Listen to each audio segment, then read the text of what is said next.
Bigarren bizitza bat laster, itsasu herriaren erdian kokatua den toki famatu batentzat. Urte frango iraunduten gora beheren ondotik, herriko etxeak balaki trinketa erosi du duela zonbait egun. Afera auzitegitik pasa izan behar zen, desadostasun batengatik lehengo auzapez eta oposizioaren artean presioari buruz. Negoziaketak berriz hasi ditugu jabekin, trinketa erosteko, eta lortu dugu presio batetan arrainatzea.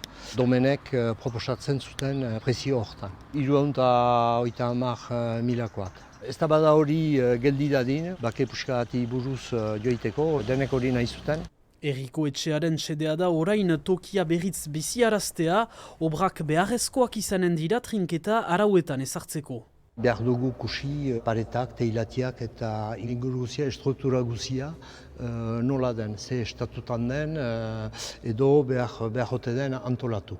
Eta bigarrena izanen da trinketa ingurian nola antolatuko giren jendendako bilgune bat izaiteko. Eta zergatik ez jatetxe bat, araberritzea 2023 urte ondarreko nahi lukete gauzatu.